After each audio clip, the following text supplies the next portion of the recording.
Good afternoon. I'm glad you came here because I'd like to take the opportunity to puncture the lies and tell the truth. The truth is that Hamas still has thousands of armed terrorists in Gaza.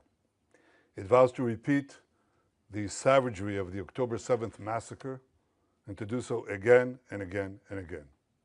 It openly professes its goal to destroy the state of Israel. It subjugates Gazans. It steals their foods.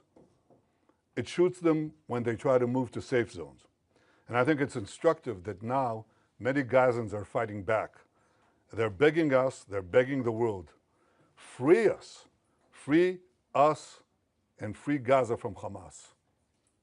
No nation can accept a genocidal terrorist organization, an organization committed to its annihilation, a stone's throw from its citizens. Our goal is not to occupy Gaza. Our goal is to free Gaza, free it from Hamas terrorists.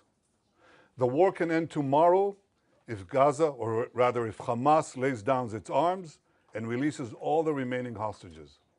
Gaza will be demilitarized. Israel will have overriding security responsibility. A security zone will be established on Gaza's border with Israel to prevent future terrorist incursions. A civilian administration will be established in Gaza that will seek to live in peace with Israel. That's our plan for the day after Hamas, and let me summarize it. 5 principles for concluding the war. 1, Hamas disarmed. 2nd, all hostages freed. 3rd, Gaza demilitarized. 4th, Israel has overriding security control.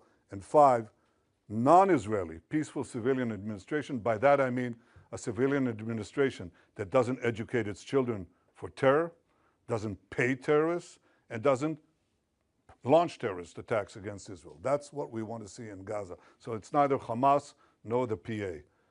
That's our plan. Given Hamas's refusal to lay down its arms, Israel has no choice but to finish the job and complete the defeat of Hamas.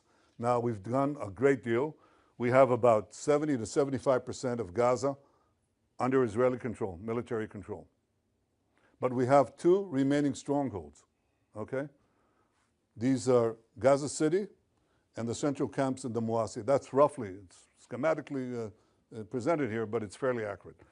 Last Thursday, Israel's Security Cabinet, instructed the IDF to dismantle the 2 remaining Hamas strongholds in Gaza City and the central camps.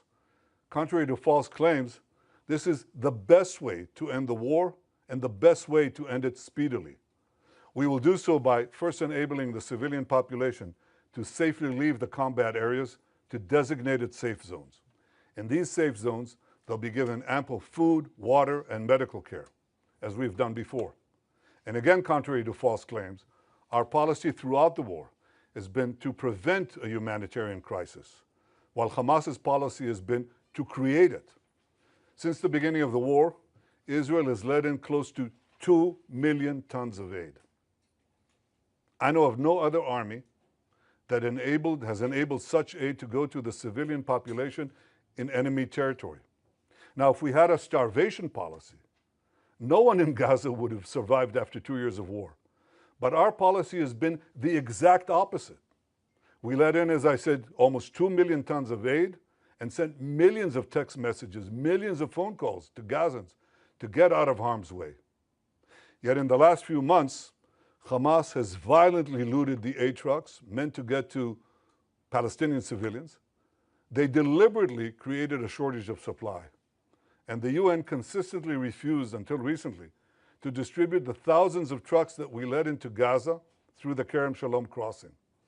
So our problems, we've had tons of uncollected food rotting on the Gazan side of the border because the UN was and still is unwilling to deliver all of it. Here are the tons and tons and tons of humanitarian aid that Israel led in to the Gazan side of the Kerem Shalom crossing. It's just sitting there because it's not distributed. So now we're going to go around this obstacle.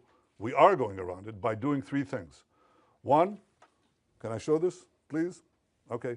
Designating safe corridors for humanitarian aid distribution.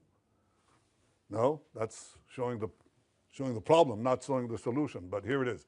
First, designating rather safe corridors for aid distribution. You can go, you can drive trucks there, and you'll be safe. Second, increasing the number of safe distribution points managed by the Gazan humanitarian foundations. And three, airdrops. That's airdrops done by the Israeli Air Force, and we're inviting others to join us. The result has been a humanitarian surge, which we're coordinating with President Trump and his team, and hundreds of trucks have gone in recent days. This is preventing hunger, but it's not prevented the global campaign of lies that we have all witnessed. So in Gaza, despite Hamas's obstacles, 2 million people are now getting access to humanitarian aid. But I'll tell you who isn't. The only ones that are being deliberately starved in Gaza are our hostages. This is Evyatar David. Look at his hand, at his arm. He's being deliberately starved by these Hamas monsters. And look at the Hamas captor. Look at the difference. He's eating, and he's eating well. The purpose of this news conference is to puncture the lies and spread the truth, but that distortion has been propelled around the earth, almost the way that the Jewish people were maligned in the Middle Ages. Every massacre of the Jewish people was preceded by massive vilification. We were said to be spreading vermin to Christian societies. We were said to be poisoning the wells. We were said to slaughter Christian children for their blood. And as these lies spread around the globe, they were followed by horrific massacres, pogroms, displacements, finally culminating in the worst massacre of them all, the Holocaust. Today, the Jewish state is being maligned in a similar way. Everything that I told you could be verified easily, but it hasn't. And the international press has bought hook, line, and sinker Hamas statistics, Hamas claims, Hamas forgeries, and Hamas photographs. For example, these three children. The first one is Osama al-Raqub. He is in Italy getting treatment because Israel got him out. That's what he looks like today. He has a genetic disease that damages the lungs and digestive system. It makes it hard to absorb nutrients and gain weight, okay? So Israel facilitated Osama's travel to Italy, where he got the medical aid that transformed his position. The second one is Abdul Qadir al-Fayumi. He suffers from a genetic neurological disorder, spinal muscular atrophy, a degenerative condition that causes muscle wasting, weakness, and severe weight loss unrelated to nutrition. This was the real cause of his frail appearance, not starvation. In fact, he was treated in Israel in 2018. Doesn't help because it's a congenital disease and it defies most treatment at least. The third one is the most celebrated one. This is a New York Times cover photo. It's on the front page of Muhammad Zakaria Ayub and his mother. Muhammad Zakaria Ayub is suffering from a genetic illness which you're familiar with. It's called cerebral palsy. His mother is well fed and his brother is healthy. I'm looking right now into the possibility of a governmental suit against the New York Times because this is outrageous. Of course, the correction was postage size. I don't know where it was buried. But this is outrageous. These are the three most celebrated photos, and they're all fake. It's the kind of malignant lies that were leveled at the Jewish people in the Middle Ages. We won't suffer. We won't allow it to go unchallenged, and this is the purpose of this press conference. I hope that you open your eyes to a simple fact. Hamas lies. Now you can ask me any question you want.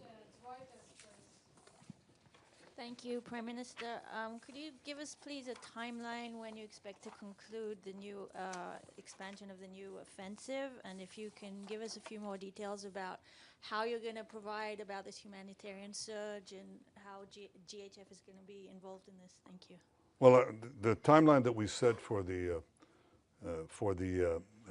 action is fairly quickly. I mean, we want to first of all, enable safe zones to be established, facilities to be brought to, so the civilian population in Gaza City can move out, as they moved out in Rafah, by the way. You remember in Rafah? There were 1.4 million people. People said they can't, they have nowhere to go and they're not going to move out. It took us, I think, about 8 days or 6 days to move them, and they all moved. There were practically no civilian casualties because they all left. And they went to the Moasi area that I showed you before on the map. We think we can achieve a similar result that safeguards the civilian population, at the same time enables us to go at the last stronghold, the most important stronghold of Hamas, which we haven't done so up to the war. I mean, we've been there, but we haven't taken it as a goal to dismantle the Hamas stronghold there. We do now. I don't want to talk about exact timetables, but we're talking in terms of a fairly short timetable, because we want to bring the war to an end. This is how we bring the war to an end. As far as the surge is concerned, we're talking to the U.S. about additional measures, but we haven't waited. Because what we're doing, as I said, is designate safe corridors, allow, and expand the GHF distribution points, and we're trying to bring in more resources, hope to recruit some international organizations, maybe, God willing, the UN, if they ever decide to actually do something for the Palestinian people that doesn't go through Hamas. And third, increase the airdrops. The airdrops are important, but they're not the most important thing. The most important thing is ground routes that bring aid, a surge of aid to the Palestinian population, as far as we can, without letting Hamas loot it. Second question, yes. Prime Minister, 2 questions. Firstly, why is Israel not allowing foreign journalists into Gaza to report independently? And secondly, President Trump has said there is real starvation in Gaza. Do you disagree? Yeah, on the first question, in fact, we have decided, and I've ordered, directed the military to bring in foreign journalists, more foreign journalists, a lot. There's a problem of assuring security, but I think it can be done in a way that is responsible and careful to preserve your own safety. So the directive has been since, when is it? 2 days ago. From what you're telling me, it hasn't yet been implemented, but it should be, because I think you should see it. And one of the things you're going to see is precisely our efforts to bring in Gazans, to bring in rather food to Gaza. You'll see the trucks that have been entered Gaza and are still waiting to be distributed.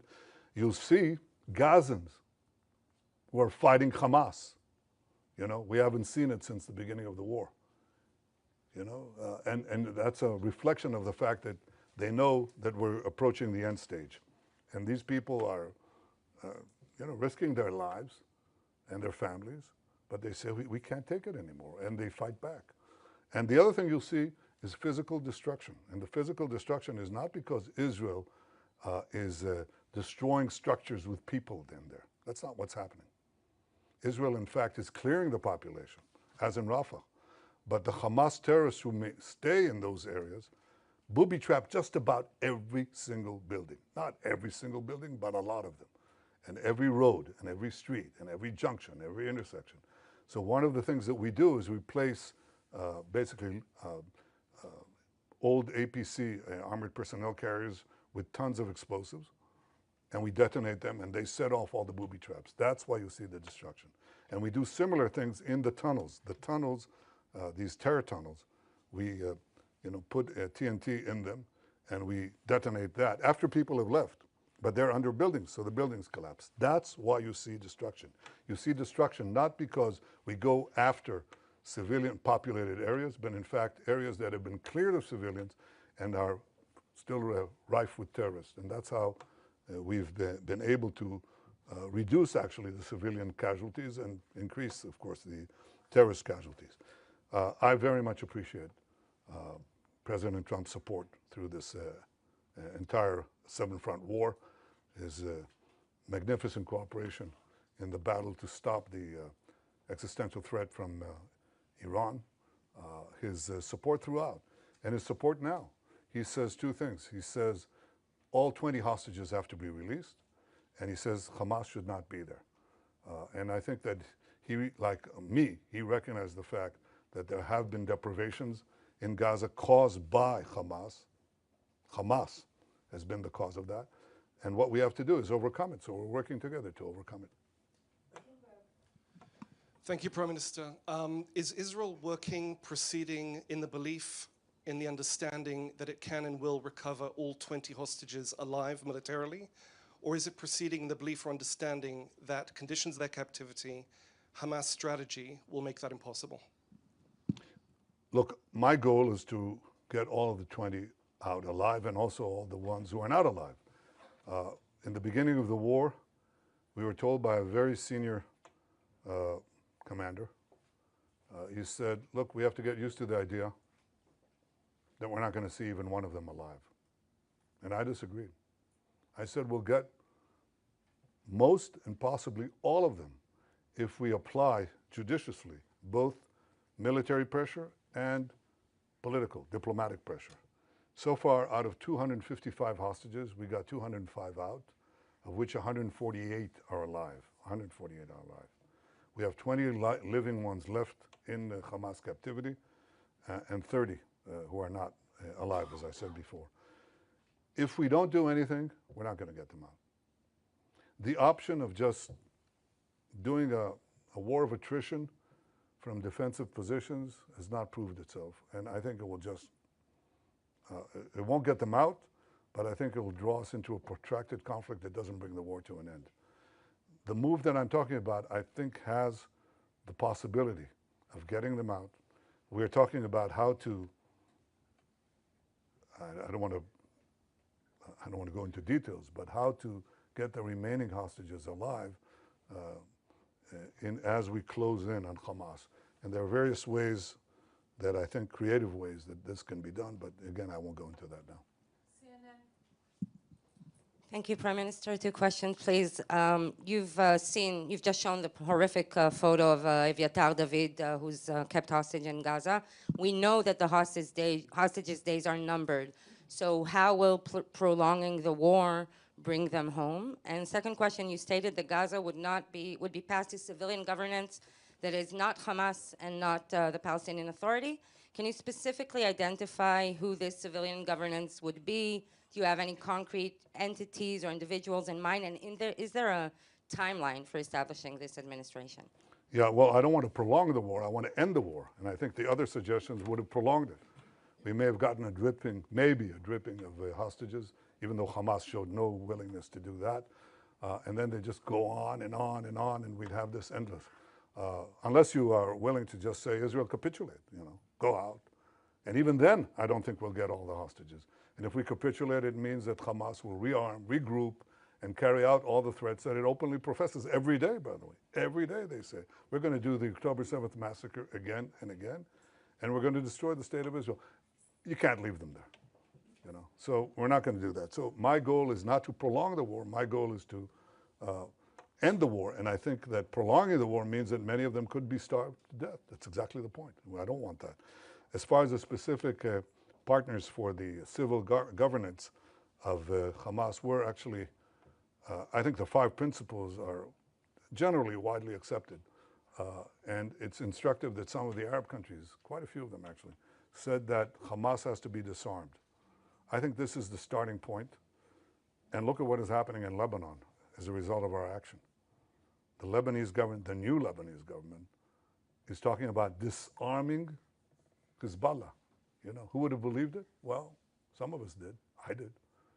And that's changing the Middle East, as I promised to do on the second day of the war. I think in this case, if we succeed in this effort to basically end the war by defeating Hamas, its remaining strongholds, there are several candidates. There are several candidates that we're talking about, several constructs. And it's a transitional period. It's a transitional authority. It's going to be there because we don't want to, contrary to what I said, we want a security belt, but right next to our border. But we don't want to stay in Gaza. That's not our purpose. At least not my purpose. And I openly state, including to those who disagree with me. And there are some who do. But I think that our goal is to make sure that Hamas isn't there, and that what replaces Hamas does not educate for terrorism, pay for terrorism, launch terrorism, but is willing to live in peace. There are candidates. I don't want to spoil the chances of succeeding here because I think they're real, but they're real providing we finish the job. See, no one's going to go in there if we don't finish the job. We can talk about the day after until eternity. No one's going to go in there unless we finish Hamas, and we're able to finish Hamas, and we will finish Hamas. Yes, Welt TV Germany. Thank you, Mr. Prime Minister. So the German Chancellor has once again defended his decision not to send weapons to Israel, which can be used in Gaza. He said a friendship can and must withstand that. From your perspective, what has changed in this relationship? Look, I respect Friedrich Merz. I think he's been a good friend of Israel, but I think he's buckled under. He's buckled under the pressure of false TV reports, the pressure, internal pressure from various groups.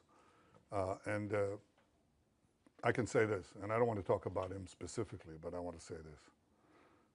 Look, maybe some choose to forget October 7th. We will not forget what happened. And we will do whatever it takes to defend our country and defend our people, defend our future. We will win the war, with or without the support of others. But I think that there's an issue here. And the issue is many leaders tell me, look, we know you're right, but we can't stand in the face of the public opinion in our country, especially European leaders. They tell me that over and over again. And I say, that is your problem. It is not our problem. It is not our problem. You know? In Munich, everybody celebrated Munich. Everybody celebrated the capitulation in Munich, the Munich Peace Conference, peace in our time. Okay? And everybody lambasted Churchill who opposed it. So what? The difference now is maybe they thought then that there was a real chance for peace by succumbing to the Nazis. But I don't believe anybody seriously thinks that now. And we're facing neo-Nazis. You know, Chancellor Merz's predecessor was here, okay? And he, on the first or second day of the war, he was there, on the first days of the war. And he told me, he said to me, they're exactly like the Nazis. And they are. And we're not going to leave. We're not going to leave the remainder of the Nazi army, in the equivalent of Berlin. You know, don't go into Berlin and don't finish off the Nazi army, the German army. Of course not. I mean, that's what people are telling us to do. And I'm not going to do it. And the Israeli people are not going to do it. We're going to do it. And we have enough criticism within, but the majority of the people, if you really check it, the majority of the people say, that's a result we can't afford if we want to live here. So we're going to do what we need to do. And I hope that Chancellor Merz changes his policy. And you know when he'll change his policy, for sure? When we win.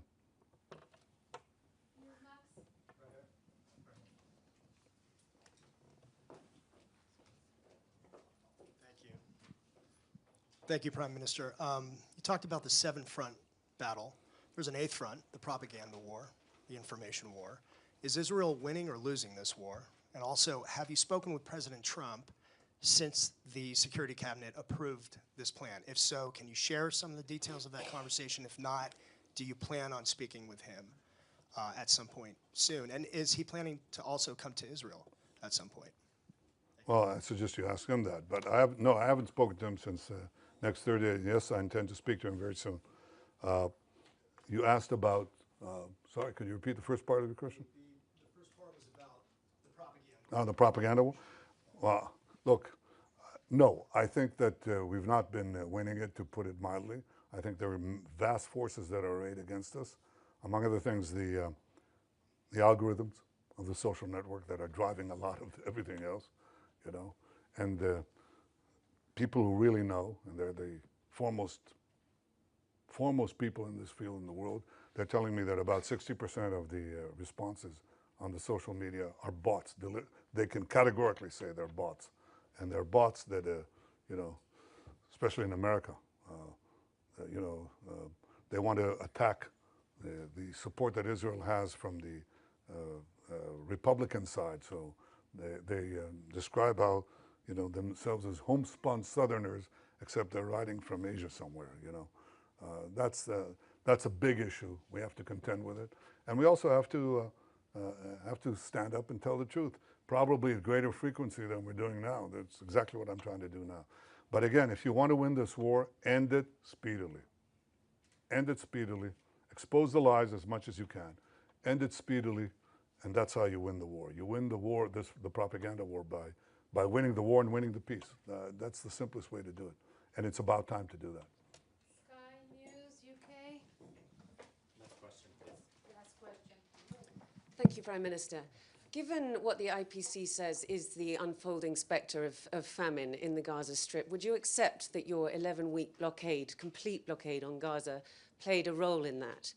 And also, given the killings that we have seen at the GHF aid sites, how will you guarantee that that kind of disaster will not happen when you have 1 million more people displaced? Thank you. Well, number one, the problem that we had was trying to stop Hamas looting. There's no question there was Hamas looting. Everybody saw it. You could see it. Hamas terrorists taking over trucks and so on. We tried to do two things simultaneously. Stop the trucks and bring in the trucks through the GHF distribution points. Okay. It wasn't successful. And it wasn't successful, among other things, because Hamas interdicted also the GHF program, the distribution point. So Hamas created this problem, and it was directed against us. Immediately, we have a starvation policy, which is completely false, any more than we have a genocide policy, which is equally false. We don't. Not this, not that. I don't know of a country that texts millions of messages to civilians to get out of harm's way, giving up the element of surprise, or calling them individually on cell phones. Yet Israel is accused of genocide. It's absurd. Or starvation policy. But there was a problem of deprivation. No question about it. And so we had to solve it. And the way we solve it is the way I described it to you. And there are now not 0 trucks, but at least in, I think last time I checked, hundreds of trucks that went into Gaza. That's alleviating the situation. Now we want to increase the number of distribution sites. So there's not, basically you answer this problem, or you solve this problem by the law of supply and demand. If you have a lot of supply, if you flood Gaza with food, which some of it will be pilfered, there's no way to get around that, will be looted by Hamas, but you'll have, if enough food reaches the marketplace, so to speak, then you'll see a difference. And you know what the difference is? How do we know for sure there's a difference? Because we monitor, as any one of you could, the price of food in Gaza. It's plummeted. It's plummeted ever since that we decided to take to do the humanitarian surge. And it'll plummet more if other countries join us. So I called on other countries to join in the airdrops. I actually called them to help persuade the UN to move those trucks, because every truck that goes in brings down the price of food. That's what happens. And when you have no shortage like that, then you don't have also the crowding around distribution points. And by the way, a lot of the firing was done by Hamas, seeking to have response by our forces, and very often they didn't. They held back. They stayed their fire, even though their own lives were on the line. Yeah. We're done. Thank you, Prime Minister. We're done? We're done. Well, I couldn't resist that one. Matthew Doran from ABC Australia. Oh, okay. Matthew Doran from ABC Australia. You've Yeah. seen countries such as the UK, Canada, France say that they will support Palestinian statehood in the next short while. You've described that as a reward for Hamas here. Other countries like Australia are also walking down this path, not quite there yet. How much of this is a reward for Hamas, and how much of it is actually countries like those who have repeatedly said Israel does have a right to defend itself, but are now struggling to stomach what they're seeing you and your military doing in Gaza? Well, first of all, those who say that Israel has a right to defend itself are also saying, but don't exercise that right. When we do what any country would do faced with this genocidal terrorist organization that has performed the worst attack on Jews since the Holocaust, I think we're actually applying force judiciously, and they know it. They know what they would do if right next to Melbourne or right next to Sydney, you had this horrific attacks. I think you would do it, at least what we're doing, probably maybe not as efficiently and as precisely as we're doing it. We've lost quite a few soldiers in that effort. But that's the first thing. I think that the second thing you ask is Palestinian state. Well, the assumption, the prevailing assumption in this is that the problem that we have with the Palestinians is the absence of a Palestinian state. And if they were given a Palestinian state, they would stop the efforts to destroy the Jewish state. But the Palestinians were offered a state many times, including in the partition resolution, and they turned it down. They were offered statehood by my predecessors with lavish concessions. They turned it down. Because the Palestinians are not about creating a state, they're about destroying a state. That's why they opposed the Jewish national movement to create a state. It's called Zionism. They opposed it before the inception of the Jewish state, and they've opposed it since. They've opposed it when they had the Judea and Samaria, the West Bank, and Gaza in their hold. They didn't say, let's create a state there. They didn't say that. Because again, their goal is the destruction of a state. It defies imagination or understanding how intelligent people around the world, okay, including seasoned diplomats, government leaders, and respected journalists, fall for this absurdity. It's so easy to verify, you know. And look at the PA, okay? Look at the Palestinian national movement today is divided, okay? Divided between two forces, okay? The Palestinian Authority in Judea and Samaria and Hamas in Gaza, okay? Hamas in Gaza had a de facto state. It had a state. And it used it to launch a war of terror against Israel because their doctrine is that the destruction of Israel should proceed with forceful and direct military and terrorist moves. That's what they did on October 7th. And that's what they'll do again if we don't destroy them. The Palestinian Authority, on the other hand, says no. First, Israel has to be reduced to indefensible boundaries. You've got to get them out with the ICC, with the UN, with the Security Council resolutions, drive them to indefensible boundaries, and then deliver the blow, because Israel is too strong in its present configuration. These discussions are open, they're held. Anybody, you don't need Israeli intel for it, believe me, okay? You can just scour the web, you'll find it, okay? So they have no difference about the goal. That's why the Palestinian children in Judea and Samaria and the Palestinian children, that is the Palestinian children under the PA and the Palestinian children under Hamas, are educated with exactly the same textbooks. That's why the PA calls its public squares against mass killers of Jews. That's why they have pay for slay. The more Jews you murder, the more you get paid, or your family gets paid. I mean, so that's the crux of the problem. The real reason that this conflict persists is not because of the absence of a Palestinian state, but the persistent Palestinian refusal to recognize a Jewish state in any boundary, okay?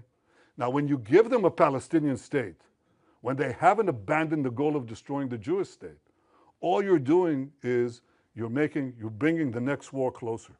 Again, Hamas had a state. You just brought the war closer. And if you did the same thing in Judea and Samaria, right above Tel Aviv, enveloping Jerusalem, some say cutting Jerusalem into two, that's all that's going to happen.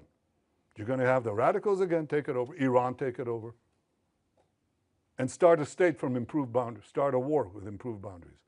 That's not going to happen. I think the solution to this problem is that the Palestinians should have all the powers to govern themselves in the places where they live and none of the powers to threaten Israel. They should obviously reform their whole education system.